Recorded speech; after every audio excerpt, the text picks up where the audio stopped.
Unit 1 Introduction to Attitude and Stereotypes Structure 1.0 Introduction 1.1 Objectives 1.2 Nature of Attitudes 1.2.1 Characteristics of Attitudes 1.2.2 Attitude and Beliefs 1.3 Theories of Attitude Organization 1.3.1 Heider's Balance Theory 1.3.2 Katz's Functional Theory 1.3.3 Kelman's 3-Process Theory 1.4 Stereotypes 1.4.1 Characteristics of Stereotypes 1.4.2 Development and Maintenance of Stereotypes 1.4.3 Stereotype and Social Life 1.4.4 Difference between Stereotype and Prejudice 1.5 Let us sum up 1.6 Unit End Questions 1.7 Suggested Readings 1.0 Introduction Attitude is a word frequently used by us in our day-to-day life. In its common sense it refers to an individual's specific state of mind through which he expresses his opinions and feelings towards some conditions, things, event, and persons in his social environment. For example, a person who feels favorably for widow remarriage may advocate widow remarriage, write some article in favor of it, or even remarry his widow daughter, thus expressing his attitude towards the issue of widow remarriage. Psychologists, sociologists, and other social scientists have undertaken various researches to throw light on different aspects of attitude and related concepts like stereotypes, prejudice and discrimination. In this unit we will try to understand the meaning, characteristics, causal and maintenance factors of these various concepts. To begin with, we will start from attitude. 1.1 Objectives. After reading this unit, you will be able to define and describe attitude in your own words. Describe the characteristics of attitude. Introduction to Attitude and Stereotypes. 5 Attitudes, Stereotypes, Prejudice and Discrimination. Elucidate theories of organization of attitude. Define stereotype. Describe the characteristics of stereotype. Analyze the formation of stereotype. Differentiate between stereotype and prejudice. Analyze the factors contributing to stereotype and prejudice, and analyze factors causing and maintaining prejudice and discrimination. 1.2 Nature of Attitudes. In the beginning, psychologists defined attitude in terms of one dimension, i.e., attitude is a learned predisposition to respond in a consistently favorable or unfavorable manner with respect to a given object. Thus, the essence of attitude was a person's intensity of feelings toward some object. However, some psychologists tried to explain attitude in terms of two dimensions, namely, affective and cognitive components. Cognitive component refers to a person's opinions and beliefs toward some object or event. For example, a person's beliefs and opinions regarding widow remarriage. Affective component means how strongly a person feels for the event or object in question. This feeling may be for or against. Some were of the view that attitude has three dimensions, i.e., affective, cognitive, and behavioral. This approach is known as ABC of attitude. Behavioral component indicates action a person would take in favor of or against the event or object of attitude. As said earlier, a person having favorable attitude towards widow remarriage may organize meetings, give lectures in favor of widow remarriage, or even go to the extent of marrying a widow. These three components of attitude have some characteristics, understanding of which is imperative, in order to understand the nature of attitudes. Valence. It refers to the degree of favorableness or unfavorableness to the object or event in question. Multiplexity. Components of attitude have the characteristic of multiplicity. It means the number of elements a component has. Higher the number of elements in a component, the more complex it would be. Consistency. It is found more among the valence factors than among multiplicity. 1.2.1 Characteristics of attitudes. Attitude is learned. A person is not born with attitude, but he or she acquires it through the process of becoming an acceptable member of the group he/she belongs to. Also, a person develops attitude from the experiences of life. These experiences and process of socialization may predispose a person favorably or unfavorably to the object or event in question. Attitude gives direction. Attitude directs our behavior in either away from an object or toward the object. For example, a favorable attitude 6 toward education will impel the person to send his children to school for formal education for the betterment of their life, while an unfavorable attitude may prompt him for not sending children to school. Relative Permanacki, it means attitudes are stable over time and changes in them take place only gradually. D. Attitude is always related to some issue, object or thing. This means for the development of attitude occurrence of some event, thing, or person is a must. Attitudes do not take place in vacuum. E. Attitude has motivational properties. Attitude motivates a person to do some behaviors more readily than others. For example, an individual having positive attitude for sports may readily go for play than pass his time reading some book. 1.2.2 Attitude and beliefs. An attitude is closely related to belief. Before exploring the relation between the two, it is important that we first understand their meaning. A belief is defined as an enduring organization of perceptions and cognitions about some aspect of the individual's world. Beliefs are cognitions or thoughts about the characteristics of objects. As of attitude, we know that it is an organized system of cognitive, affective, and behavioral component. Analysis of the definitions of the two concepts reveal following similarities: both are enduring organization of different components. Like attitude, belief also has cognitive component. Despite above-mentioned similarities, the two concepts have following differences. Attitude has all the three components, i.e. cognitive, affective, and behavioral, while belief primarily has cognitive component and behavioral component is secondary. For example, a person may think that reservation in jobs is against natural justice. This is only his thinking, cognitive, and lacks any kind of feelings, affective, but he may be prompted to deliver a lecture about his views on this issue, behavior. An attitude has motivational properties and it directs our efforts in specific direction, while a belief does not have this property. Belief is part of attitude. All attitudes toward an object have relevant beliefs about that object. Beliefs are based on real facts, while attitude is based more on imagination and less on reality. Change in attitude comes faster than in beliefs. Self-assessment questions. 1. Discuss the nature of attitudes. Give suitable examples. Introduction to attitude and stereotypes. 7 Attitudes, stereotypes, prejudice and discrimination. 2. List out the characteristics of attitudes. 3. Differentiate between attitudes and beliefs.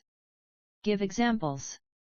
1.3 Theories of attitude organization. Social psychologists gave a number of theories to explain attitude organization. These theories can be clubbed under 4 categories. 1. Cognitive consistency theories. It includes following theories: L. Hyder's balance theory, L. Newcomb's ABX theory, L. Festinger's cognitive dissonance theory, L. Rosenberg's affective cognitive consistency theory, L. Congruity theory. 2. Social learning theories include in it the following theories: L. theory based upon classical conditioning, L. theory based upon instrumental conditioning. 3. Functional theories include following theories: L. Katz and Stotland theory, L. Smith, Bruner, and White theory. 4. Miscellaneous theories are: L. Kelman's three-process theory, L. assimilation contrast theory, L. adaptation level theory. 8. Here we will discuss a few select theories. 1.3.1 Hyder's balance theory. Hyder's balance theory, also known as POX model, it was given by Hyder in 1946–1958. It has 3 elements. 1. First is the perceiver known as P2, second, another person called O, and 3, third X, an object of perception. Pairs thus formed of these elements have 2 kinds of relationships, that is, unit relations and affective relations. Unit relations between pairs of elements depend on similarity, ownership, and similar membership. Affective relations are based on liking and disliking. Unit relations and affective relations may be positive or negative. Hyder further stated that elements may be in a state of balance or imbalance. When balanced, the individual feels relaxed and there is no tension. However, a state of imbalance between elements creates tension and motivates individual to restore balance. Let us understand through an example. Suppose Sunil, P, likes Krishan, X, and also likes Preeti, O, as well. But Preeti is not liked by Krishan. Here relations between Sunil and Krishan, Sunil and Preeti are positive, but relations between Krishan and Preeti are negative. This state of affairs is disturbing for Sunil. Now Sunil has to change his relations either with Krishan or Preeti. If he starts disliking Krishan, balance is restored, or he should start disliking Preeti to restore balance.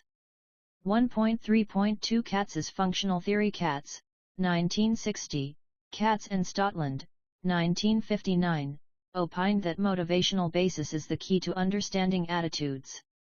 The motivational basis is conceptualized in terms of functions which an attitude performs for the person. According to them, an attitude serves the following four functions. 1. Instrumental, adjustive, or utilitarian function. It means that individual tries to maximize the rewards and minimize punishment. Thus he develops favorable attitude towards those objects which result in reward, and unfavorable attitudes toward those which lead to punishment. 2. The ego-defensive function. Attitude protects a person from acknowledging unpleasant realities about himself or environment. For example, a person filled with feelings of insecurity or low self-esteem may develop strong prejudice against members of minority group to compensate for feelings of insecurity or low self-esteem. 3. The value-expressive function. Holding attitudes commensurate with our personal values or self-concept gives us satisfaction. Introduction to Attitude and Stereotypes. 9 Attitudes, Stereotypes, Prejudice and Discrimination. 10.4 The knowledge function. Every individual is presumed to have a basic drive to understand, to make sense out of, to structure his experience. Elements of experience that are inconsistent with what a person knows are rearranged or changed to achieve consistency. 1.3.3 Kelman's three-process theory. Kelman suggested that attitude organization is influenced by three distinct processes of social influence, namely, compliance, identification and internalization. 1. Compliance can be said to occur when an individual accepts influence from another person or from a group because he hopes to achieve a favorable reaction from the other. Here, the expression of opinion, despite the fact that privately the person may not agree with it, is instrumental in gaining some reward or avoiding it. Thus an employee, knowing that his boss is proud of the jokes he tells, may laugh heartily at them even though he does not think they are funny. In this way he is able to avoid his boss's displeasure. 2. Identification can be said to occur when an individual adopts behavior derived from another person or a group because this behavior is associated with a satisfying self-defining relationship to this person or group. This is a means of establishing or maintaining a desirable relation to the other or group and of supporting the self-definition that part of the relation.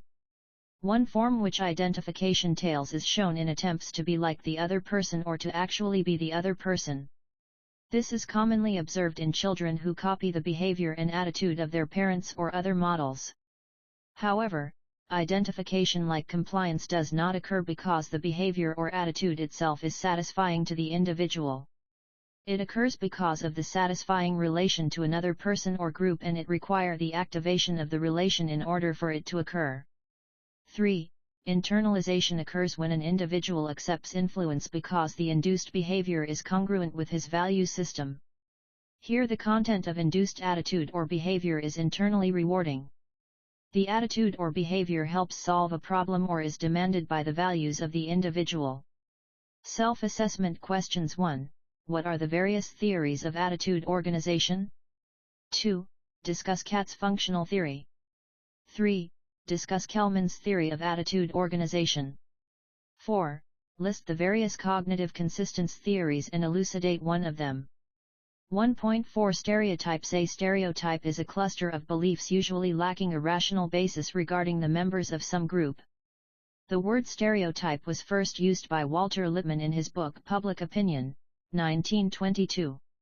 According to Albrecht, Thomas, and Chadwick, 1980, a stereotype is a belief about some particular trait being prevalent among all members of a social group. Whatever be the characteristic, it is assumed to vest all people in that category. Therefore, all members of the group are perceived and understood alike. From above definitions it can be concluded that L stereotype is a set of beliefs used to categorize people. L such categorization is exaggerated and lacks in truth. L this categorization provides for the basis for gross generalization about people. Some particular physical, social, and cultural characteristics are ascertained which serve to identify people of that group.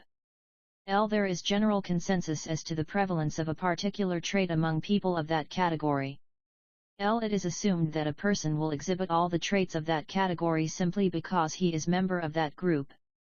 1.4.1 Characteristics of stereotypes. Stereotype is a mental picture or image about people of a community or category on the basis of which we ascribe traits or characteristics to people. Stereotype is a widely agreed belief about people of some category or community. For example, it is widely agreed that politicians are opportunist. Introduction to Attitude and Stereotypes. 11 Attitudes, Stereotypes, Prejudice and Discrimination. 12 Stereotype involves gross and exaggerated generalizations.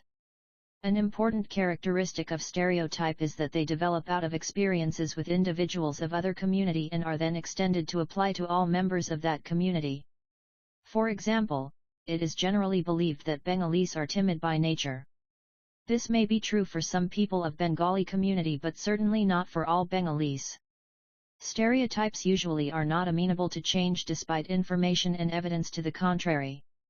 For example, when we encounter a brave, fearless, and bold Bengali, we do not change our stereotype about them. Instead, we say that this person is exception among Bengalis. Positive or negative stereotype. A stereotype can have either direction, i.e., it can be positive or negative.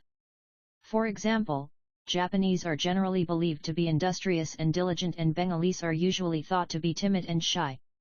1.4.2 Development and maintenance of stereotypes. Stereotypes are acquired.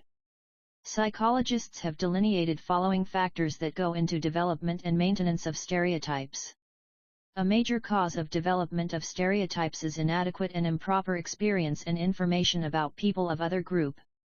Experiences with handful of people of other community lead to formation of wrong notions about them, and it is then generalized to all members of that community. Socialization. Process of socialization plays an important role in the formation of stereotypes. Most important agent of socialization are parents. Many parents encourage their children to develop stereotypes, thinking it will better prepare them to deal with people of other community. Imitation. In order to become an acceptable member of the community or society we live in, we simply imitate beliefs, opinions, and attitudes held by them without even thinking their desirability and logical validity. Result is that knowingly or unknowingly we develop stereotypes. Perhaps this is the reason a person born in Hindu community easily adopts stereotypes held by other people of Hindu community, but he will not with that ease adopt stereotypes held by Muslim community. Traditions and folkways. Traditions and folkways prevalent in a culture also help foster stereotypes. Everybody tries to behave according to the traditions, customs, and folkways prevalent in the society because doing so brings prestige and social reputation. Social and cultural distance. Social and cultural distance is another important factor in the development and maintenance of stereotypes. Social distance prevents us from gaining right knowledge and information about people of other community and society. Similarly, due to cultural distance we lack knowledge about living style, habits, customs, beliefs, opinions, and attitudes of people of other culture. This lack of correct knowledge and information about other people provides breeding ground for development and maintenance of stereotypes. 1.4.3 Stereotypes and social life. Stereotypes have profound importance in social life as they directly affect social interactions. For example, teachers are usually thought to be idealistic, and accordingly we expect conversation with teachers to take idealistic tone. Thus our behavior naturally orients toward idealistic patterns. Stereotypes serve a number of social functions as given below. 1. Stereotypes help understand social behavior.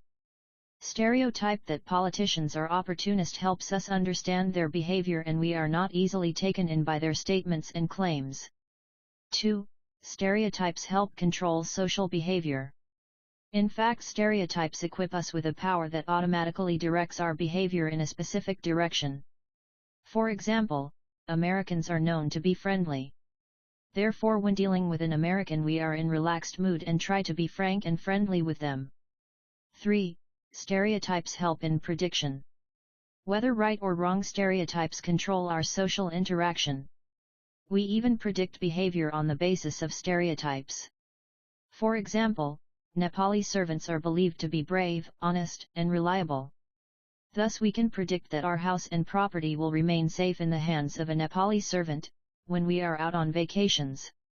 1.4.4 Difference between stereotype and prejudice. Since our next topic would be prejudice and discrimination, it would be relevant to differentiate between stereotypes and prejudice.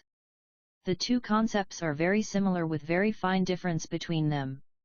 Following are the differences between the two. In stereotype, all members of a community are treated alike as they are believed to have same characteristics, while prejudice can take any direction. It can be positive or negative both. A prejudice is a type of attitude and has all the three components, i.e. affective, cognitive, and behavioral. However, stereotype is cognitions and expectations from person simply because the person is a member of a particular group or community. Stereotypes are comparatively more stable than prejudices. Self-assessment questions. 1. Define stereotypes. 2.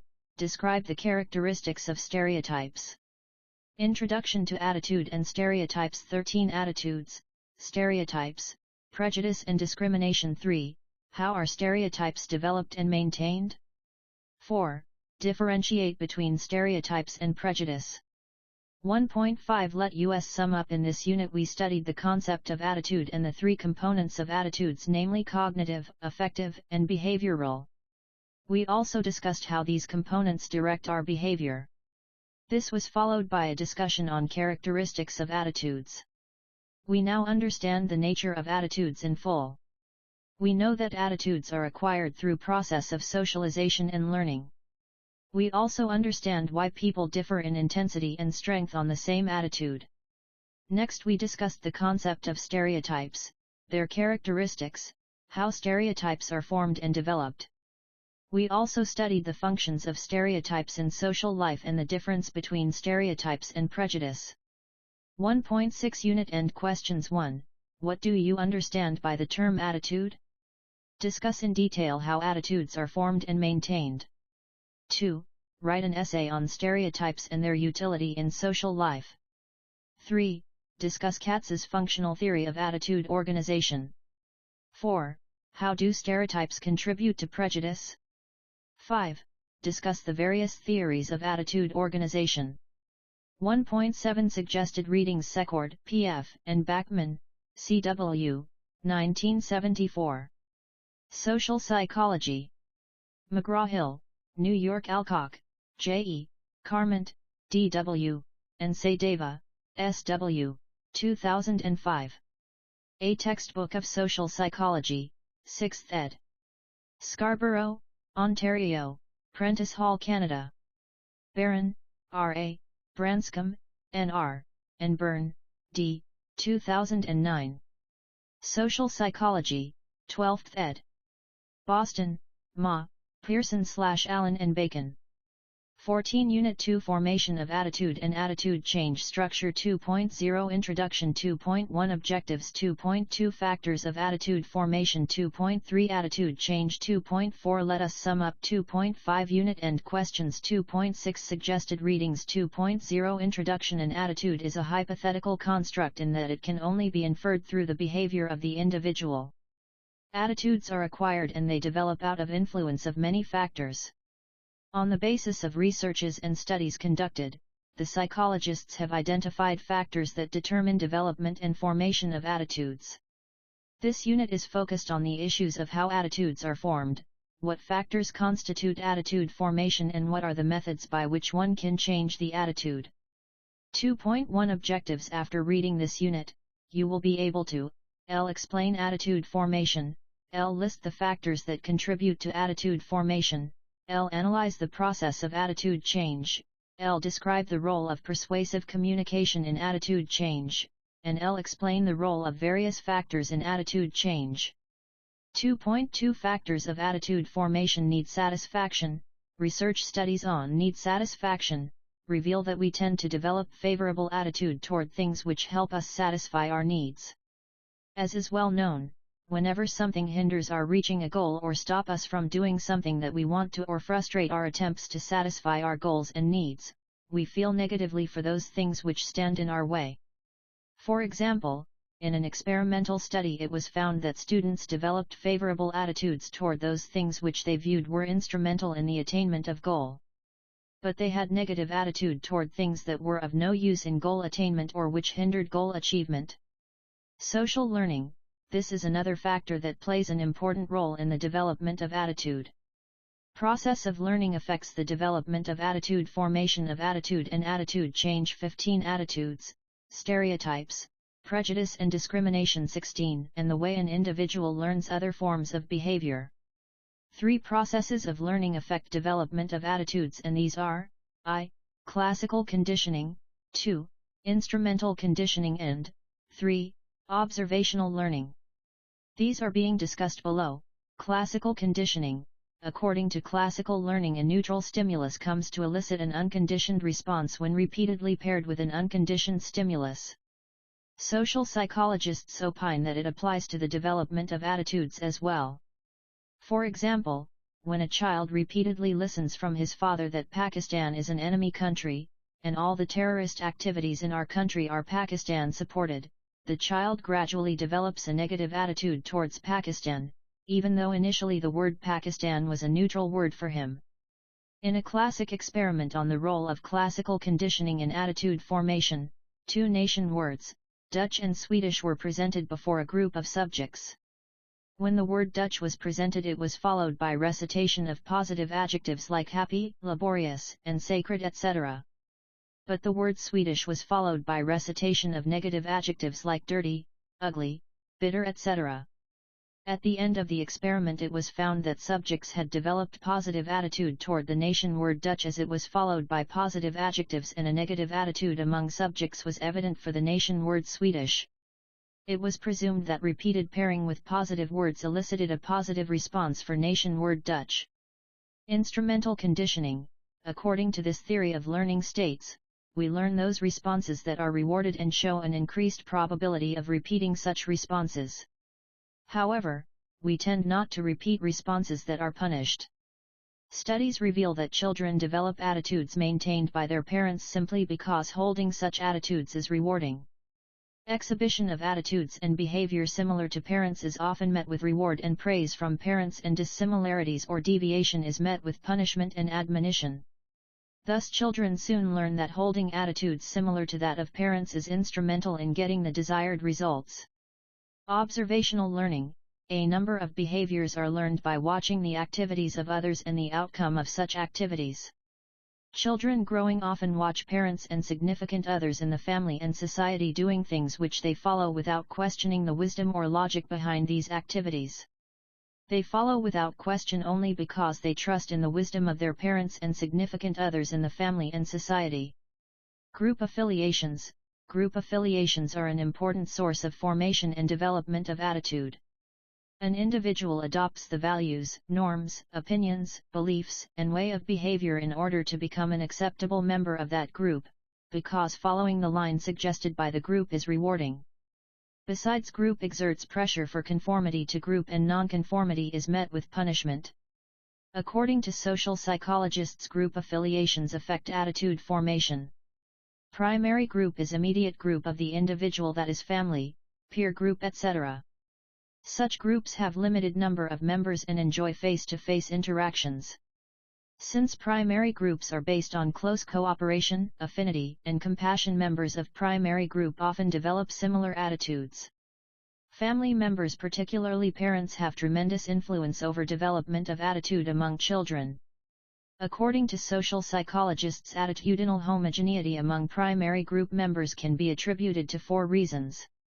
Since primary groups are closely interknit, members face too much pressure for conformity to group.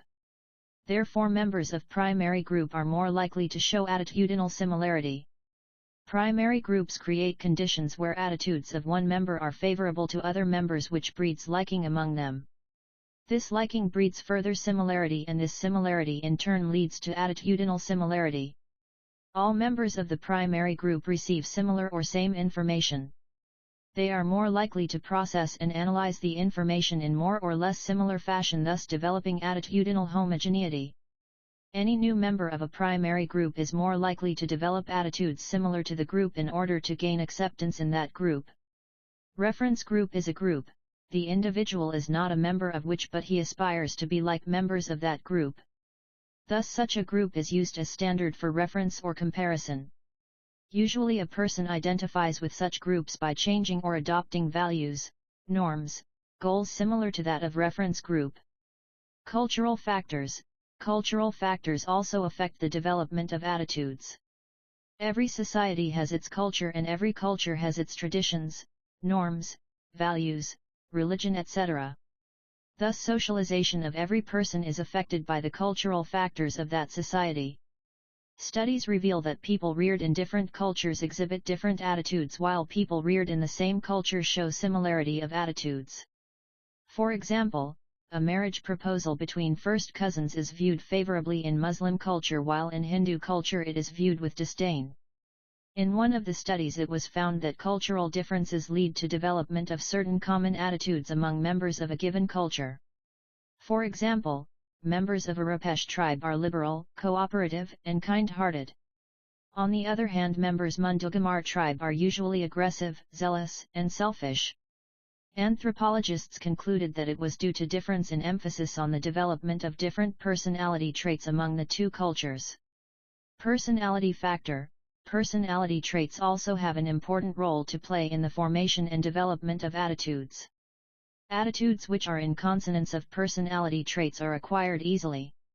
In a research study it was found that persons with highly organized attitudinal system accept merits and demerits of their personality as a matter of conscience.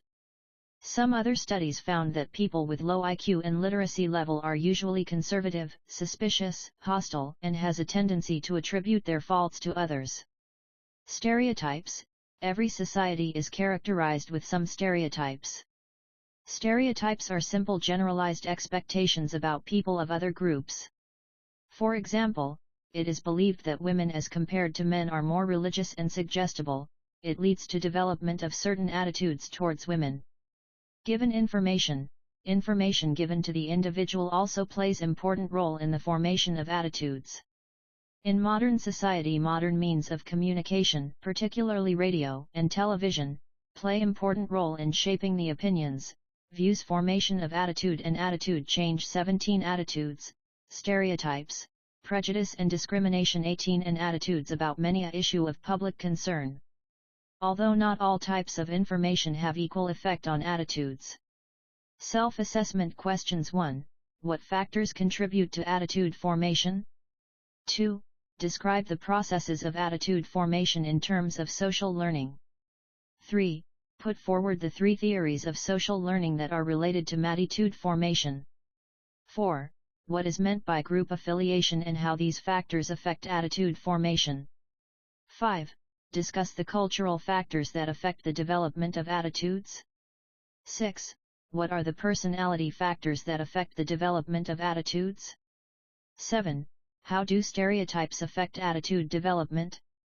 2.3 Attitude change. As pointed out earlier, attitudes are relatively permanent, meaning thereby that they are subject to change but slowly over time. Psychologists claim that attitude change is of 2 types: 1. Congruent change and 2. Incongruent change. When a favorable attitude becomes more favorable after an incident, it is congruent change.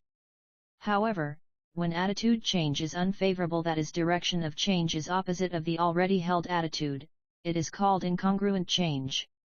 2 factors are important in attitude change. Other things being equal, congruent change in attitude is easier to bring about than incongruent change. 2. If the strength, stability, and consonance among the present elements of attitude is higher, then congruent change is easier to about than incongruent change.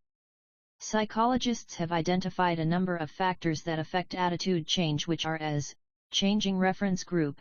Psychologists found that change in reference group leads to change in attitude as well. In one of the experiments, Newcomb, 1950, found that a group of fresh entrants of girls were conservative as they were coming from a family of conservative parents. However, environment of the college promoted liberalism, and one of the aims of college was to promote liberalism among students. In the last year of college it was found that girls had shifted from conservatism to liberalism. Changing group affiliations, this has direct bearings on change in attitudes. It has been observed that when a person breaks ties with old group and joins new one, he readily adopts norms, values, opinions, and beliefs of the new group. Therefore change in attitudes is also there. However, change in attitude or change in group affiliations depend on two things: 1. Characteristics of group, and 2. Characteristics of membership in group. By characteristics of the group we mean norms, values, and beliefs of the group. If the standards, norms, beliefs, and values of new group are more attractive to formation of attitude and attitude change. 19. Attitudes, stereotypes, prejudice and discrimination. 20. The individual is likely to change his attitudes more readily. Similarly, characteristic of membership refers to the individual's position in the new group. If new position in new group accord greater status and power and prestige, then the individual is more likely to change his attitude in the direction held by the group.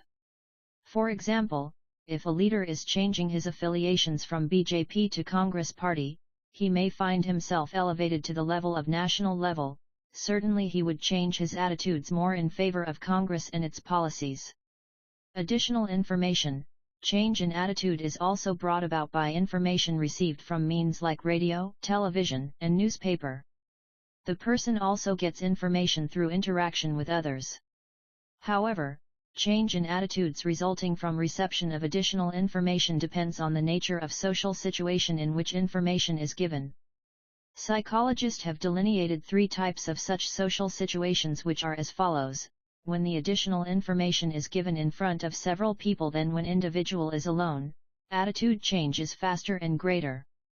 When an individual publicly accepts and declares his attitudes and beliefs, he commits himself to those attitudes and beliefs. Such public commitment brings about a sort of rigidity in his attitudinal stand, and any additional information is likely to bring change in attitudes. However, in a situation where the individual has not made public his attitudes and values, i.e. his commitment is private not public, additional information will bring more change in attitudes because public is not aware of the individual's previous stand on the issue. It has been noted that attitude change, if advocated through discussion method, is more successful instead of lecture method. For example, in one of classical experiments in this regard, it was aimed to bring attitudinal shift among housewives in favor of beef consumption as compared to other types of meat. One group of housewives was motivated to discuss the issue among themselves and arrived at unanimous conclusion that increased rate of beef consumption is beneficial for several reasons. Another group of housewives was not allowed to discuss the matter but was given a lecture by an expert on benefits of increased beef consumption. Later on it was found that 30% of group of housewives who had discussed the matter and reached a unanimous resolution in favor of beef consumption actually registered a shift in their attitude toward beef consumption. However, only 3% of housewives subjected to lecture method changed their attitude. Persuasive communication. By persuasive communication we mean communication of such facts and information as are attractive and appealing to the listener and has direct bearing on the attitudes of the person.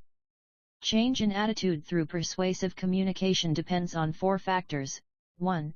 Source of communication, 2. Characteristics and content of communication, 3.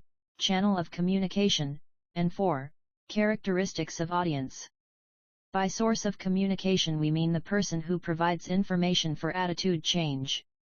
Studies reveal that there are certain characteristics of source which are effective in producing attitude change, and these are: I. Credibility of the communicator, 2. Attractiveness of the communicator, 3. Content and characteristic of communication. Credibility of the communicator. A person who is viewed as more trustworthy and expert in the issue on hand is likely to bring about more change in attitude. For example, in a study on 2 groups of students, one group was told that information given to them comes from a highly credible person who is an expert in the field and can be relied upon. But another group was told that information given comes from a person who is not expert in the field and cannot be much relied upon. It was found that student receiving information from highly credible source registered greater change as compared to students receiving information from low credible source. Amazingly, with the lapse of time, source of information loses its relevance and only content of message is retained. Psychologists call it sleeper effect. Attractiveness of communicator. This also has its impact upon change of attitude. Attractiveness of communicator has two aspects: A. Physical beauty, and B. Similarity. When the communicator is highly beautiful, change in attitude is more. For example, a beautiful heroine advocating use of a particular shampoo is more likely to bring change in attitude than an ordinary-looking woman. Perhaps this is the reason why most of advertisements have beautiful heroines and good-looking men for promoting the products of different companies. People are more influenced by people who are like them. Such people are considered to be one of them, and are less expected to deceive the person. For example, in a study on black students, message from black communicator was more effective than message from a white communicator. Content and characteristic of communication. There are three dimensions of content of communication which are noteworthy, and these include: I. Fear-arousing appeal, 2. Organization of communication, 3. Channel of communication. 1. Fear-arousing appeal. When some information is aimed at arousing fear or negative emotions, but at the same time it provides you with alternatives to reduce that fear, it has been found to be more effective. For example, statutory warning on cigarette packets that cigarette smoking is injurious to health, is an example of this type. Formation of attitude and attitude change. 21 Attitudes, stereotypes, prejudice and discrimination. 22 Organization of communication. Attitude change is affected by the way in which communication is organized and presented. The first issue in regard to organization of communication is the effect of one-sided versus two-sided communication, i.e., should a communicator present just the arguments in favor of the change of attitude in receiver, or should the arguments be presented with the counter-arguments also? One other issue in regard to organization of communication is whether the message should draw its own conclusion or it should be left to the audience. Another issue in organization and presentation of communication centers over the primacy versus recency effect, that is, whether the information presented first or information presented last is more effective. Let us deal with these issues one by one. One-sided vs. two-sided communication. In order to test the effectiveness of one-sided versus two-sided arguments, social psychologists conducted an experiment to prepare Allied forces soldiers for a long protracted war against Japanese forces, after the surrender of German forces. In one presentation, soldiers were presented with arguments that described toughness of Japanese soldiers, Japanese weapon system and resources, and stockpiles of Japanese forces. In another presentation, same arguments were presented, but it also contained arguments for the possibility of a short-duration war, like the earlier victories of Allied forces, the losses incurred by Japanese forces, and lowered morale of Japanese commanders after the surrender of German forces. Results showed that none of the two types of communication was more effective than the other. However, one interesting fact that emerged was that one-sided communication was more effective with soldiers who were only high school pass, and two-sided communication was more effective with graduate soldiers. 2. Secondly, initial stance taken by the soldiers also came out to be an important factor. Soldiers who originally expected the war to be short one, were more influenced by two-sided arguments, while those who initially expected the war to be a long protracted one, were more influenced by one-sided communication. 3. Inoculating effect. One-sided and two-sided communications also differ in their ability to inoculate people against later counter-propaganda. In an experiment, two-sided communication produced astonishing inoculation effect among people. In one experimental study, two-sided communication was dramatically effective in inoculating the audience. Different groups of subjects who had heard argument that Russia would not be able to produce atomic bomb for next 5 years were later exposed to counter-communication. They differed radically in their receptiveness to the counter-communication, depending upon whether or not the initial message had been one-sided or two-sided. Only 2% of those who had initially been exposed to one-sided communication retained position advocated by that communication, whereas 67% of those who had initially been exposed to a two-sided communication retained its position in spite of counter-communication. Primacy versus recency effect. Whether the information provided first has more effect than the information presented later. When the earlier information is more effective, it is known as primacy effect, and when information presented later is more effective, it is known as recency effect. Channel of communication. To what extent a communication will be effective depends on which channel of communication is being used. Different channels have differential effect on attitude change. Radio, television, newspaper, etc. are example of mass media directed at communicating with the masses. Communication through mass media is impersonal in the sense that face-to-face interaction is lacking here. But when a communicator reaches out to audience in person, he establishes personal contact with them. It has been found that personal contact more effective than mass media in producing attitude change. Psychologists found that attitude change is greater when an individual receives information through active participation than when he receives information through pamphlets or posters glued on walls. Characteristics of audience. Effectiveness of communication aimed at changing attitudes of audience is also dependent upon the characteristics of the audience receiving the message. It has been found that people who are high in self-esteem, self-confidence, and are aggressive by nature are less likely to be affected by a communication to change attitude. Age has also been found to adversely affect change in attitude. Increase in age brings about rigidity and conservatism in thinking, thus an aged person is less likely to be affected by persuasive communication.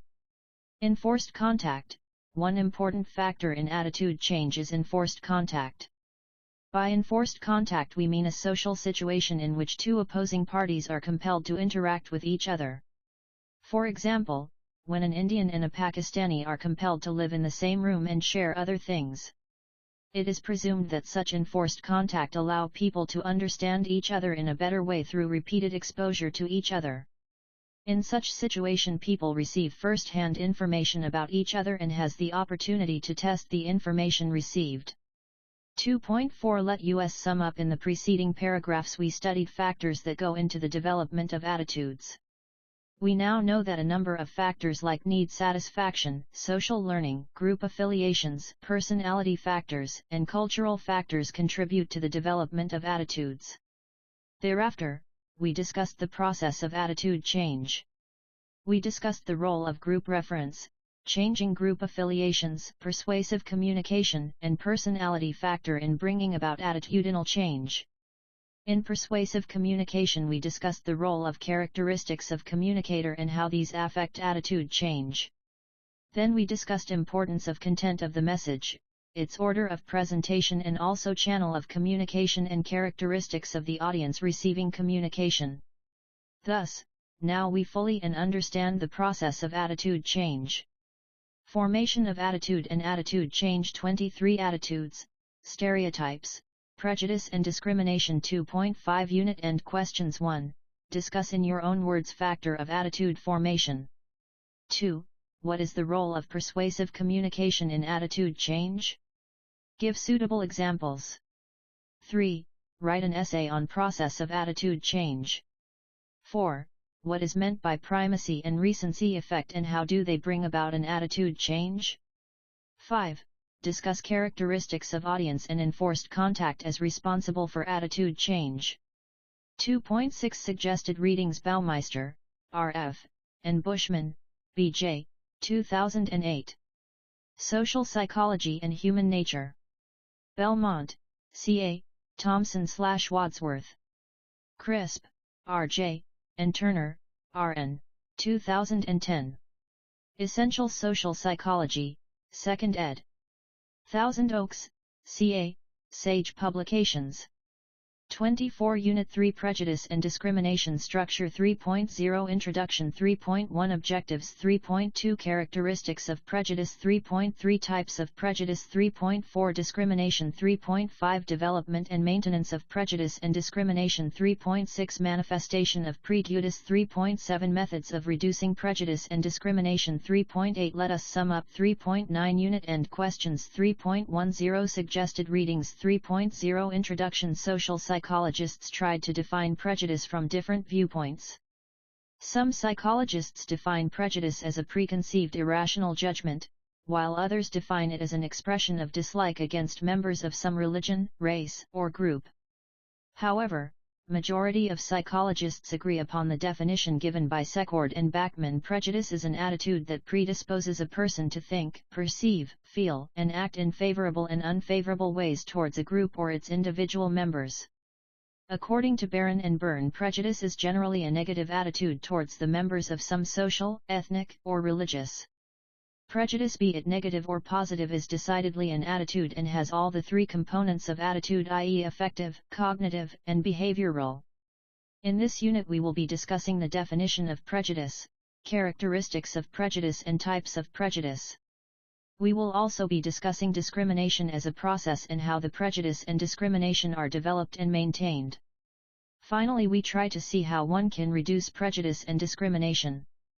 3.1 Objectives. After reading this unit, you will be able to L. Define prejudice, L. Describe the nature of prejudice, L. Elucidate the characteristics of prejudice, L. Explain the nature of discrimination. L. Analyze the factors responsible for development and maintenance of prejudice and discrimination. Prejudice and discrimination. 25 Attitudes, stereotypes, prejudice and discrimination. L. Explain how prejudice manifests itself in different ways, and L. Elucidate the methods of reducing prejudice. 3.2 Characteristics of prejudice. Psychologists have identified following characteristics of prejudice.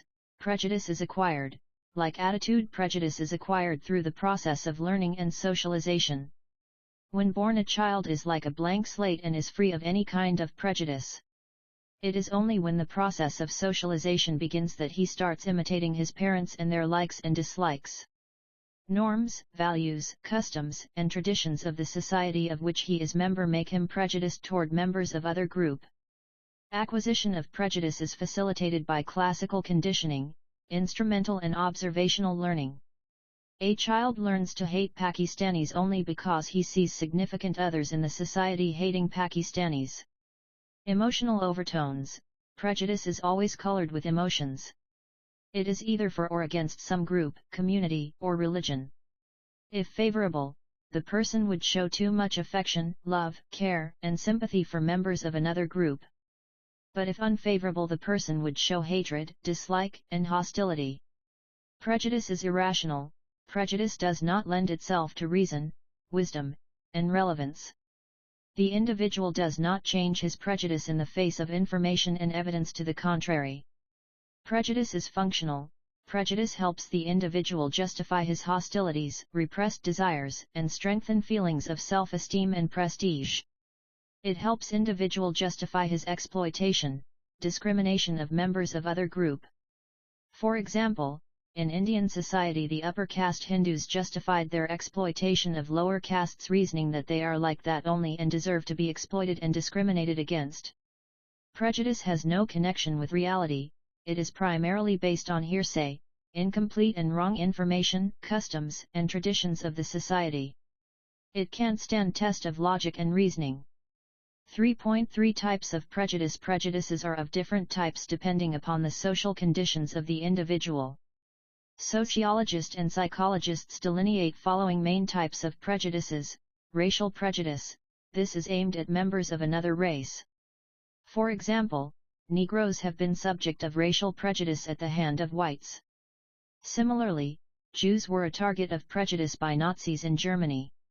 Hitler went to the extent of exterminating at mass scale. Sex prejudice. This is for centuries women have been target of prejudice. They have been thought of weak, dependent, and intellectually less gifted than men. Caste prejudice. Indian social structure is the best example of such prejudice. Our society is divided into numerous castes and each caste is believed to have specific characteristics. 26 Language prejudice. This is often evident when we go to different parts of India. Particularly in South India it is very evident. People despise Hindi knowing fully well that it is our national language. They prefer to speak English but not Hindi even if they know Hindi. In fact, organization of states in India has been on linguistic basis.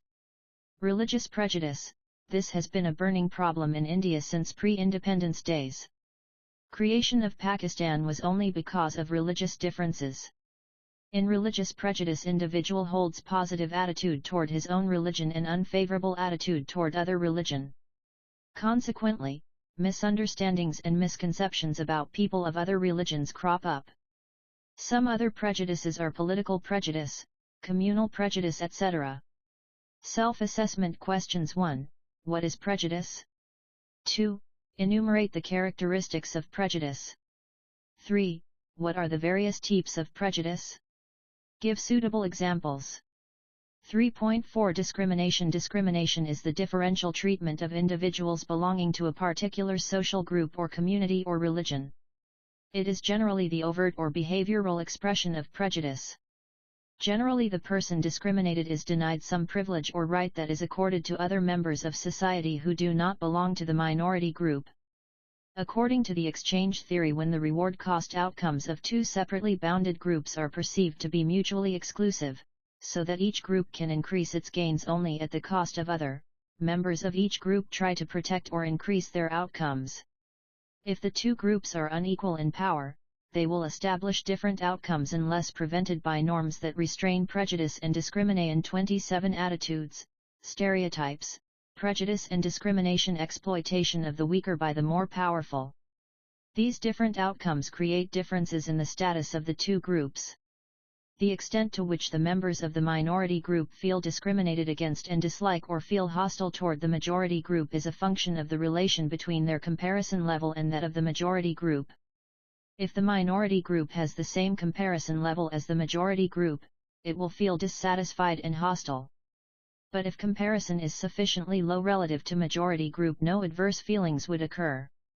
However, minority group's use of comparison level relative to majority group depends upon past experiences, the outcomes available in alternative relations, and structural and cultural factors. For example, in Indian society, lower caste people were not allowed to take water from wells reserved for people of upper castes. They were not supposed to sit before people of upper castes, and there were many more restrictions imposed upon them simply because they were born in Shudra castes.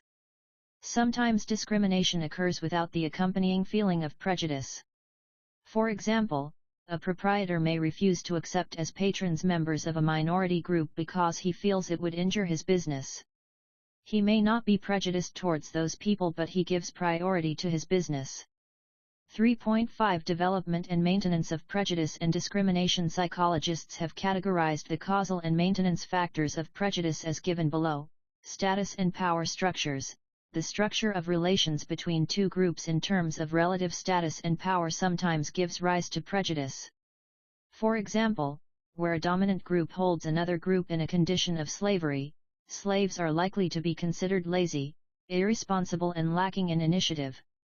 These beliefs emerge from the fact that slaves act upon orders from their masters and not given an opportunity to demonstrate initiative or responsibility. Thus the beliefs about them are consonant with their behavior, which is controlled by structure of relations. Historical facts. Prejudice and discrimination develop out of history of economic conflict as well as from political power distribution among groups of people. Historical incidents led to the development of attitude which slowly takes form of prejudice. In our society, prejudice against women is one such example. Women have always been considered weak, dependent, and tools. Such prejudice developed out of atrocities perpetrated over women, and they kept tolerating them, thinking it to be their duty. Similarly, some professions have historically been thought to be fit for men than women. For example, truck driving has never been considered fit for women. Women in this profession and other such professions are looked down upon. Another example of historical reason of prejudice comes from prejudice against Jews. An image of Jews as rich, grasping, and shrewd grew out of their 28 occupational roles as money lenders. The Church prohibited Christians from lending money at interest, but did permit them to borrow from Jews. Thus the Jews became bankers when this occupation was extremely profitable, and the cognitive image commensurate with the role became firmly established. Besides, competitive circumstances produced negative effect against Jews. Situational factors. The number of situational factors in the immediate environment of the individual also lead to development of prejudice. Social learning, every individual during the process of socialization learns and acquires beliefs, values, and attitudes through parents, school, religion and church. These agents of socialization invariably transmit prejudices held by them to the child. Besides, child-rearing practices adopted by parents have been shown to help develop prejudice and discrimination. Job competition, scarcity of job avenues and abundance of applicants is one important economic factor for development of prejudice. It led to the emergence of sons of soil theory. For example, the Marathi movement against North Indians in Mumbai and other parts of Maharashtra has one of its reasons based in economic factors. North Indians coming to Mumbai are ready to work for longer hours and that too at cheaper wages as against local people. They have gradually outplaced local people in paddy and traditional jobs, thus rendering many of people jobless and fending for struggle to survive. It has led them to believe that North Indians are responsible for their plight and are replacing them in their own home. Such beliefs lead to development prejudice against North Indians. Conformity to norms. Once prejudice and discrimination against outgroup are well established, the accompanying cognitions and feelings concerning the outgroup acquire a normative quality. They are shared by members of the in-group and the members expect each other to hold such attitudes. The factors underlying conformity to the norms of prejudice may be explained in terms of the varying reward-cost outcomes ensuing from conformity or nonconformity. If prejudice and discrimination against other group is the norm, then overt expression of prejudice and discrimination will receive approval from other members of the group. Interaction patterns. Prejudice and discrimination create certain interaction patterns that contribute to maintenance of the status quo. Several interaction patterns increase cohesion and thus strengthen the power of the group to enforce conformity to norms of prejudice and discrimination. Any factor that makes members more dependent on the group is likely to increase cohesion. Interaction pattern within the in-group may also increase the economic dependence of members upon each other. Finally, if interaction within each group predominates over interaction across group lines, the development of patterns of thinking, feeling, and behaving unique to each group is fostered. Such interaction patterns increase the cultural gulf that separates the two groups. Psychodynamic factors. Researches reveal that a number of psychological factors also give rise to prejudice. Frustration and aggression. Frustration also gives rise to prejudice. The underlying theory in it is displaced aggression. According to this theory, when individual finds some obstacle between him and his goal, he gets frustrated and becomes aggressive toward the obstacle. Since the interfering agent is stronger and powerful and has the power to punish him, this frustration and aggression is prejudice and discrimination. 29 Attitudes, stereotypes, prejudice and discrimination. 30 Displaced toward some weaker object. Thus, the weak person or group becomes scapegoat. Authoritarian personality. Among psychological factors of prejudice, authoritarian personality has received much attention from psychologists. People with authoritarian personality exhibit rigid thinking, punitive tendency. These tendencies predispose individual toward prejudice. Besides, these people value people on the scale of power. People above them in the power scale are attributed all good characteristics, and people below them on power scale are treated as inferior and deserve to be exploited and hated. Personality needs. A variety of personality needs may support prejudice and discrimination. One such need is intolerance for ambiguity. Persons differ in the extent to which they are disturbed by confusing or ambiguous situations. Some persons like to have everything in black and white, i.e., they are unable to tolerate least uncertainty or complexity in situation, while some persons are least disturbed by confusing or uncertain situations. In general, it has been found that individuals who are more intolerant of ambiguity are also likely to be more prejudiced, because prejudice for them serves to clarify ambiguity and uncertainty embedded in the situation. Similarly, a need to achieve superior status may be supported by prejudice, which provides a group of persons lower in status than oneself. The need for security may be satisfied through rejection of outgroup. Self-assessment questions. 1. What is discrimination? 2. Delineate the causes for discrimination. 3.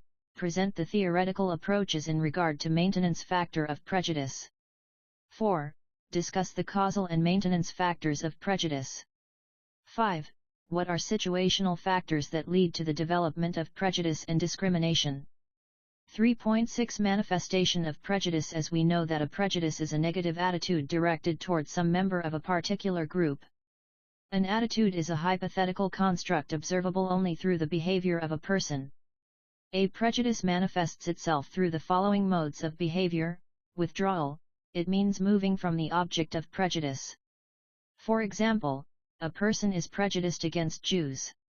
He goes to a party and finds that some Jews have been invited to that party. Now instead of making Jews leave that party, he decides to move away from that party. Avoidance, keeping away from the social situation where the object of prejudice may be present. For example, the person who is prejudiced against Jews and hates them, comes to know beforehand that some of the invitees at the party are Jews. In that condition he may decide not to join that party. Thus he is able to avoid a situation where he might have to interact with object of prejudice. Discrimination, it involves biased behavior against the object person of prejudice. For example, a teacher who is prejudiced against a particular community may fail students belonging to that community.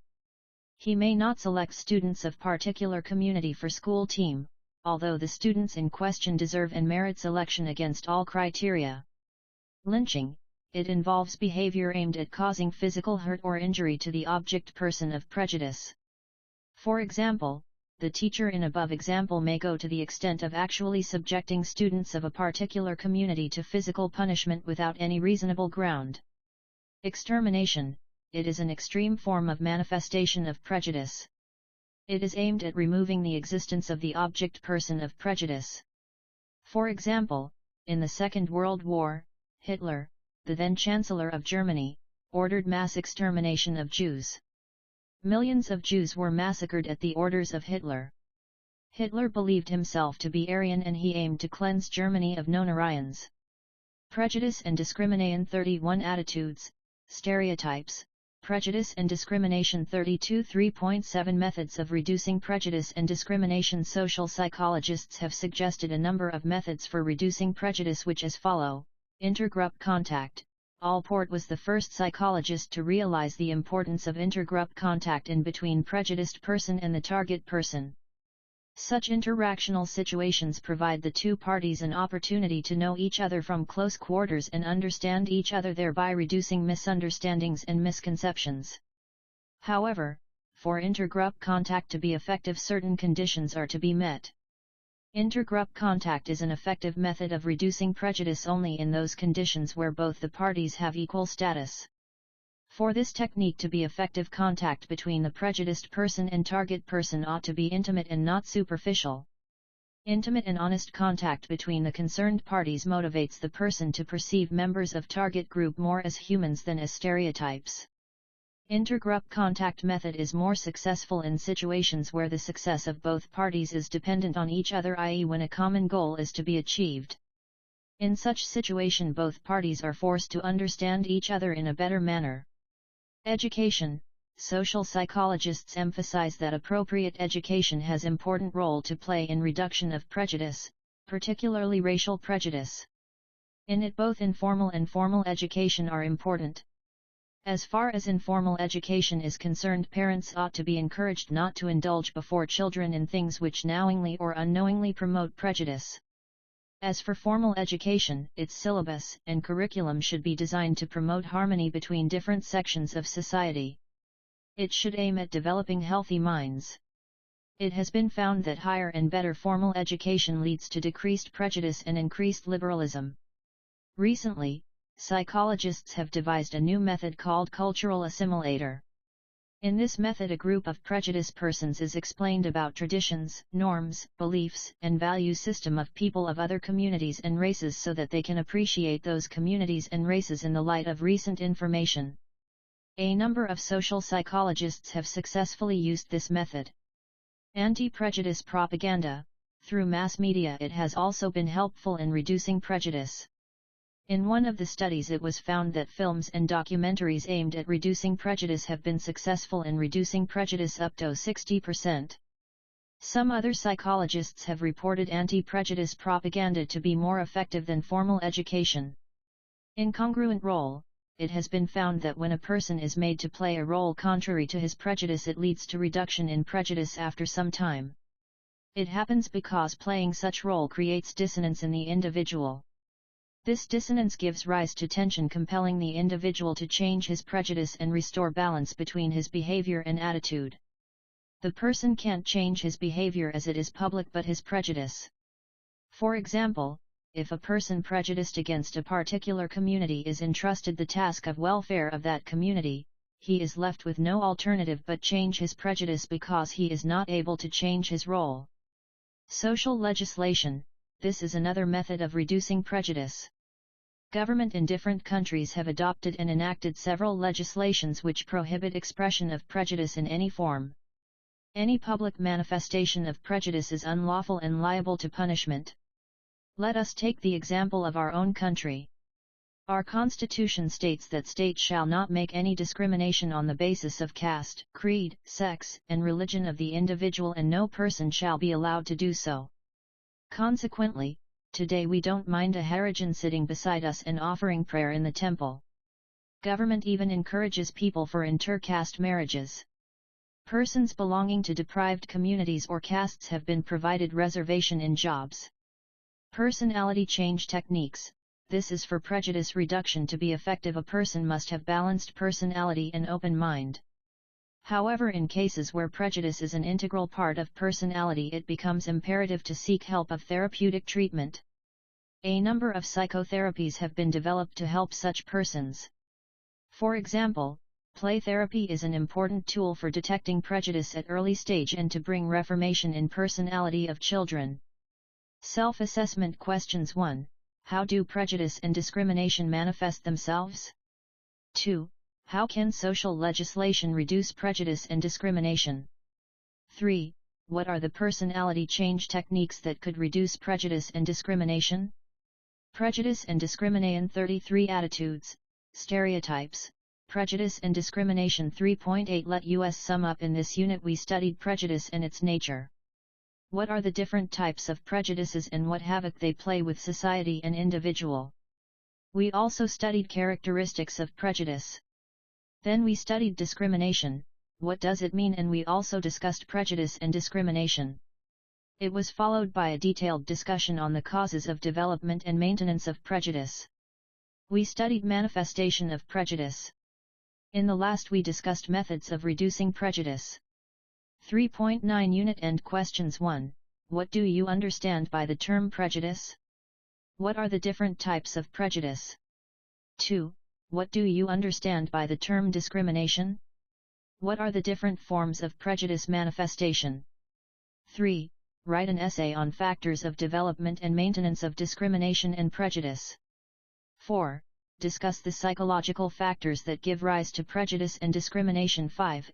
Explain how authoritarian personality and personality needs contribute to the development of prejudice and discrimination. 3.10 Suggested readings. Aronson, E., Wilson, T.D., and Eckert, R.M., 2010. Social Psychology, 7th ed. Upper Saddle River, New Jersey, Prentice Hall. Crisp, R.J., and Turner, R.N., 2010. Essential Social Psychology, 2nd ed. Thousand Oaks, C.A., Sage Publications. 34 Unit 4 Social Conflict and its Resolution Structure. 4.0 Introduction. 4.1 Objectives. 4.2 Nature of Social Conflict. 4.3 Forms of Social Conflict. 4.3.1 Overt Conflict. 4.3.2 Objective Conflict. 4.3.3 Subjective Conflict. 4.4 Methods of Conflict Resolution. 4.5 Blake and Mouton Strategies. 4.6 Two-Dimensional Model. 4.7 Group Conflict in Indian Society. 4.8 Let us sum up. 4.9 Unit End Questions. 4.10 Suggested readings. 4.0 Introduction. Any society, be it Indian, British, American, or Japanese, is composed of different institutions and groups of people. These groups constituting the society have their own distinct identity. Besides, these groups have their own agenda to pursue. Further, no nation or society has resources to meet the demands of all groups and stay in harmony. Consequently, these groups, while pursuing their goals, often find themselves at loggerheads to exploit scarce resources and maximize their gains or outcomes. Thus a social situation develops where different groups constituting the society are opposing each other to promote their own interest at the cost of others. This social phenomenon is termed social conflict or group conflict by sociologists, psychologists, and anthropologists. Social conflict is also evident when one social group compares its gains and feels that it is being marginalized by other groups, or when it perceives that it is being deprived of what is duly available to other groups in the society. In this unit we will be dealing with nature and definition of social conflict, the types and forms of social conflict, the methods of resolution of the conflicts, and we will be presenting the group conflict in Indian society. 4.1 Objectives. On completing this unit you will be able to L. Define and describe social conflict. L. Explain in your own words different types of social conflict. L. Analyze the implications of social conflict on the lives of people. Social conflict and its resolution. 35 Attitudes, stereotypes, prejudice and discrimination. L. Describe the different methods of conflict resolution, and L. Analyze the different types of social conflict affecting Indian society. 4.2 Nature of social conflict. Social conflict or group conflict occurs when two or more actors oppose each one another in social interaction, reciprocally exerting social power in an effort to attain scarce or incompatible goals and prevent the opponent from attaining them. Group conflict or social conflict is a social relationship wherein the action is oriented intentionally for carrying out the actor's own will against the resistance of other party or parties. If we analyze the above definitions, following conclusions can be drawn. Social conflict revolves around social power. In almost all kinds of social conflicts, struggle to get hold of power is central. Access to power or hold over power ensures a group's success in attaining its goal. Consequently, the powerful group wins and the weaker one loses the competition. For example, the recent Gurjar movement in Rajasthan to get entry into Scheduled Tribes Club was thwarted by Meenas, another tribe of Rajasthan. This could be possible only because Meenas have proliferated in highest services of India, and today they enjoy tremendous political, bureaucratic, and economic clout. This access to power has made them formidable. Therefore, they successfully thwarted Gurjar's attempt to share tribal status with and take a part of the cake of reservation from them. Social conflict involves incompatibility in the sense that in social conflicts some people are able to get what they want while others fail to get what they want. Thus for some their want remains an unfulfilled desire and they keep seething with discontent.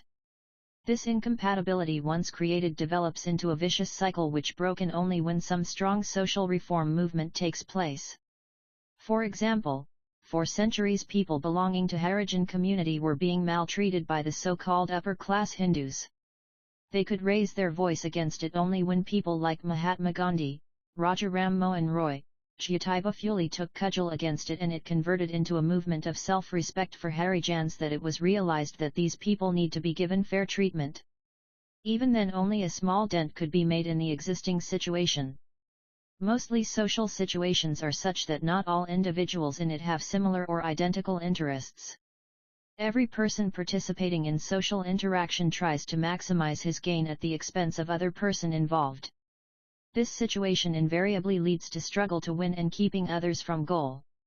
However, it is impossible to find a social situation which can be described as pure group conflict like struggle between two warring teams of football. In most social conflict situations, element of cooperation is intertwined along with competition. 4.3 Forms of social conflict. A social conflict may take different forms and manifest itself in different manners. 36 However, psychologists have identified three different forms of social conflict which as follow. 4.3.1 Overt conflict. In this form social conflict is open and explicit. Competition between both the parties is fierce and direct. For example, negotiation between management representatives and labor union, or war between two countries.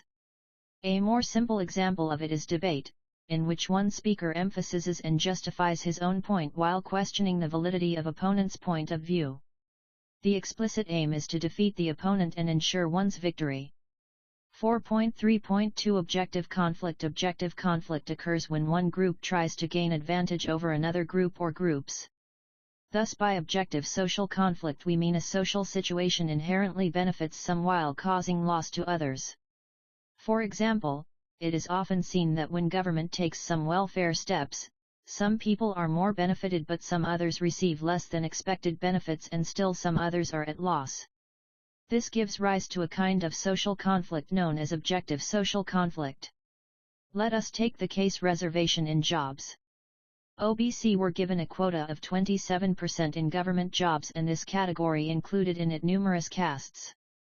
However, only a few of the dominant castes in OBC category Jats, Ahir, Kurmi, and Kumawat were able to garner majority of the share in OBC quota and other castes like Gurjar, Lohars etc. could not reap much benefit.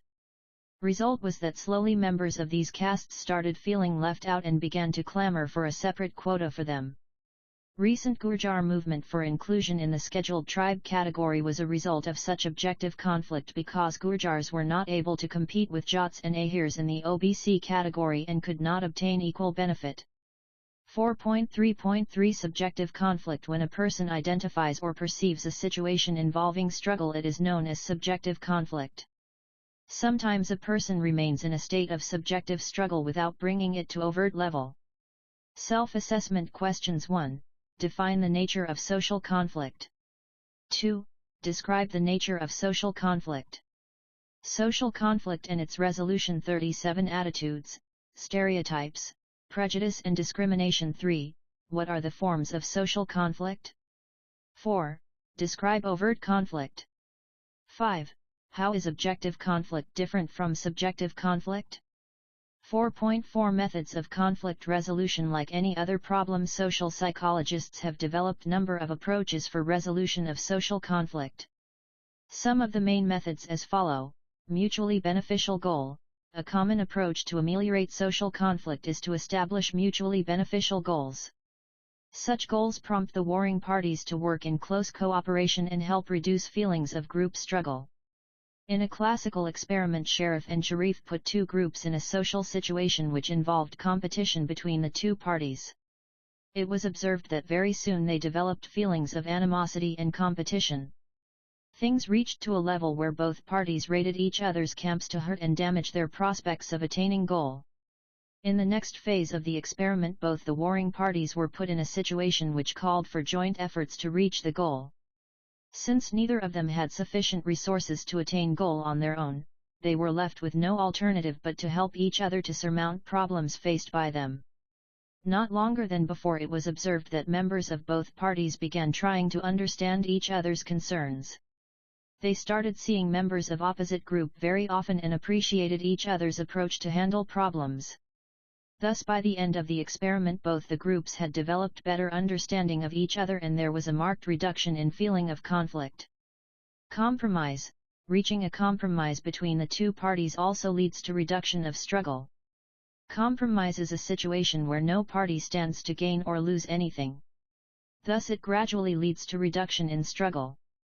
For example, when Gurjars in Rajasthan pressurized the government for inclusion into scheduled tribes, the Meenas vehemently opposed their demand since they have been the 38th biggest gainer in Rajasthan. This conflict led to open war between them and resulted in many casualties and bloodshed. Now that location of both communities is such that they are found living side by side almost all over Rajasthan, they soon realized the futility of opposing each other. A compromise was struck between the two and an understanding was arrived at under which Gurjars dropped their demand for inclusion into scheduled tribe but asked for a separate quota for themselves and Meenas agreed to support Gurjars' demand. Thus under the new agreement both parties stood to gain or lose nothing at the cost of each other. Developing special norms. Conflict between two warring factions or groups may be reduced through development of special norms.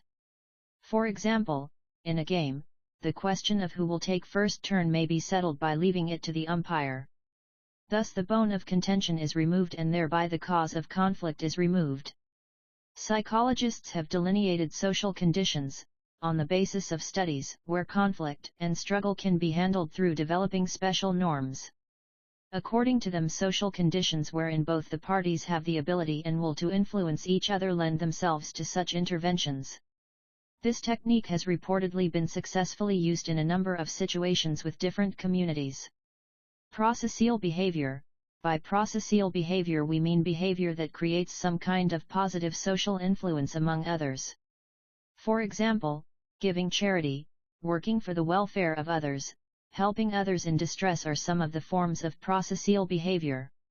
Studies reveal that when members of a community engage in some kind of prosocial behavior toward members of other community, it has direct impact on their perception and opinion about them and results significantly in the reduction of feelings of conflict and struggle. Psychologists observed that when an individual engages in prosocial behavior, that is when a person is involved in helping a person in distress, the person passes through 4 stages. 1. First, the individual takes stock of the seriousness of the condition or situation in which help is to be given. 2. Second, the individual takes responsibility for the helping another person. 3. Third, the individual enters a state where he wishes to help the person in distress. And 4. Finally, the person recognizes the fact that the individual is capable of helping another person. Use of scientific approaches. Social psychologists suggested some scientific approaches for reduction of group conflict, which is as follows: A. Win-lose approach. B. Lose-lose approach. C. Lose-win approach. Let us describe these approaches. Win-lose approach.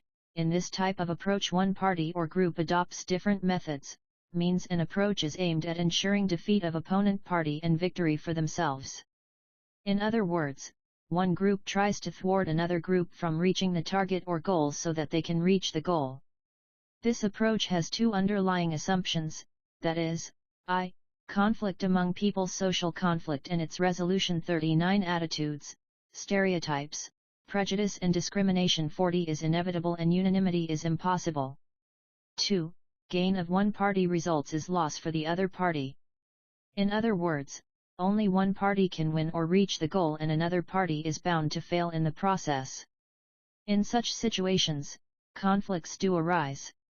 Now that conflict is inevitable and there can only be one winner, the best technique or approach is leaving no stone unturned to ensure defeat of opponents and victory for self. Success can be achieved using socially acceptable means like exercising our democratic rights, and also to some extent by using subversive methods like threatening the opponents of dire consequences, making opponent allies cross over the fence by luring them with different types of benefits, or even taking recourse to unlawful activities as advocated. Thus, in a nutshell, this approach advocates putting in exercise the age-old aphorism that everything is fair in love and war. It is the end that matters the most and not the means employed to achieve the end. Lose-lose approach. This approach is called lose-lose approach because none of the parties involved in the struggle stand to gain much and are not able to cause what they wanted to happen. Underlying assumptions of this approach are: I. Something is better than nothing. 2. It is better to stay away from struggle than indulging in it and wasting resources. 3. When groups reconcile with each other after initial bouts of struggle, the lose-lose approach is exemplified. 4. Another characteristic of this approach is that it results in quick solution of the problem and values and motives of individuals do not find place. Win-win approach. This approach is different from the above 2 approaches mentioned earlier. This is considered ideal for reduction of struggle between warring groups. It involves both parties resorting to different types of cooperative measures and techniques to arrive at a conscious solution of the struggle so that all the concerned parties are benefited to the maximum. Underlying assumption in this approach is that it considers struggle as a mutual problem which can be solved amicably. It lays emphasis on the difficulties and problems of both parties and not on the means of ensuring victory. Both parties sit together and work on the solution of the problem, and whosoever reaches the solution first acquaints the other party. Thus the solution arrived at is acceptable to all concerned. However, successful application of this approach requires skill in human relations, otherwise it is difficult to achieve success using this approach. Self-assessment questions. 1. What is meant by mutually beneficial goal? 2. Define and describe compromising as a conflict resolution strategy. 3. What type of special norms will you develop for conflict resolution? 4. Can pro-social behavior be used for resolution of conflict? Explain. 5. What are the various scientific approaches for reducing conflict? 4.5 Blake and Mouton strategies. Blake and Mouton, on the basis of their research, stated that people adopt one of the following 5 strategies for reduction of conflict and struggle, which are given below. Withdrawing. In this, the person resolves the problem by stepping back from the situation of struggle, lose-lose approach. Smoothing. This comprises of putting emphasis on points of common interests and avoiding discussion on matters of debate or controversy. Thus this approach tries to minimize differences between the two warring factions, lose-lose approach. Compromising. This strategy seeks to decrease differences through discussion, lose-lose approach. Forcing. This approach is an all or none approach in that it takes a competitive stand. It is this way or that way approach, win-lose approach. Confrontation and problem solving. Both parties openly discuss all matters and the best mutually acceptable solution is accepted, win-win approach. Social conflict and its resolution. 41 Attitudes, stereotypes, prejudice and discrimination. 42 4.6 Two-dimensional model. This model presumes that all sorts of conflict handling behavior can be understood in terms of 2 dimensions, i.e. assertiveness and cooperation. These 2 basic dimensions of behavior define 5 different modes for responding to conflict situations. Competing is assertive and uncooperative. An individual pursues his own concerns at the other person's expense.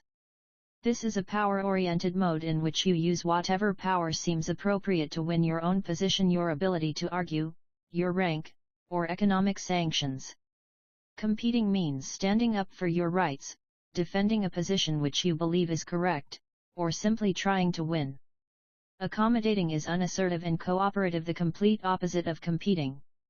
When accommodating, the individual neglects his own concerns to satisfy the concerns of the other person. There is an element of self-sacrifice in this mode. Accommodating might take the form of selfless generosity or charity, obeying another person's order when you would prefer not to, or yielding to another's point of view.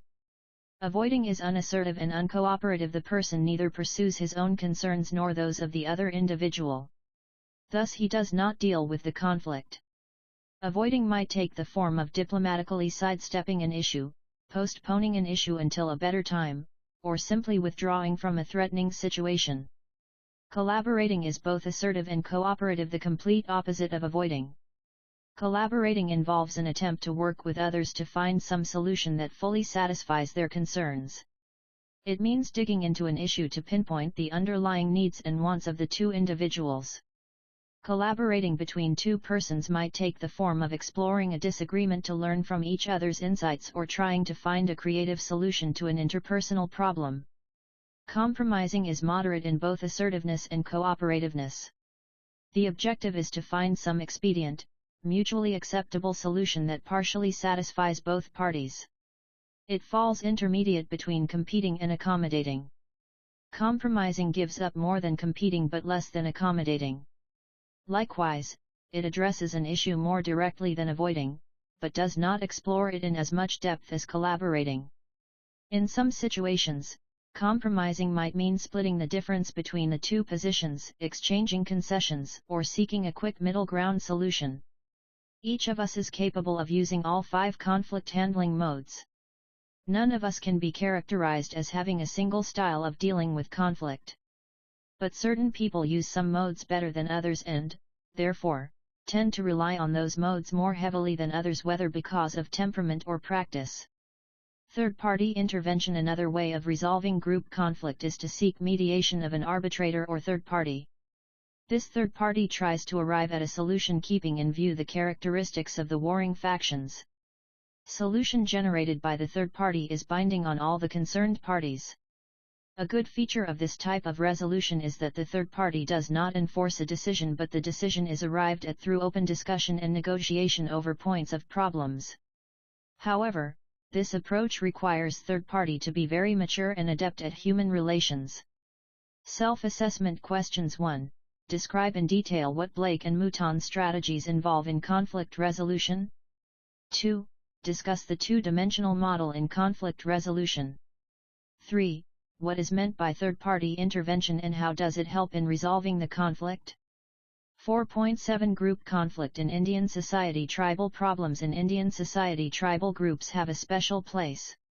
They represent minority communities and always emphasize on keeping their independent existence. These tribes think that assimilation with majority population would jeopardize their separate identity. Formation of state of Jharkhand out of Bihar exemplifies this attitude of tribals. Caste conflict. India is conglomeration of castes which can broadly be divided into three categories, that is the forward castes, backward castes, and scheduled castes and tribes. These castes always show an inclination to outsmart each other. Communal problems. Since independence, India has been plagued with communal problem between Hindus and Muslims. This has witnessed innumerable bloody riots between the people of two religions and cost thousands of innocent lives and millions of dollars worth property. Demolition of Babri Masjid is a blatant example of conflict between these two communities. Other social conflict problems are labor management problems, student problems, landlord-tenant problem, confrontation between advantaged and disadvantaged class, language problem, and job problem, etc. Social conflict and its resolution. 43 Attitudes, stereotypes, prejudice and discrimination. 4.8 Let us sum up. In this unit we studied the nature of social conflict. We tried to understand various elements involved in it. We also studied different types of social conflict and their implications on the life of people in the society. This was followed by a detailed discussion on methods of conflict resolution. Now we understand different approaches taken to resolve social conflict and the rationale behind them. 4.9 Unit End Questions. 1. Discuss social conflict and various forms of social conflict in detail. 2. Throw light on various approaches to conflict resolution. 3. Discuss in detail different types social conflict that plague India and suggest approaches for their resolution. 4.10 Suggested readings. Arrow, Kenneth J. 1995. Barriers to Conflict Resolution. W. W. Norton. New York: Burton, John W., and Frank Dukes, 1990. Conflict, Readings in Management and Resolution. St. Martin's Press. New York: 44.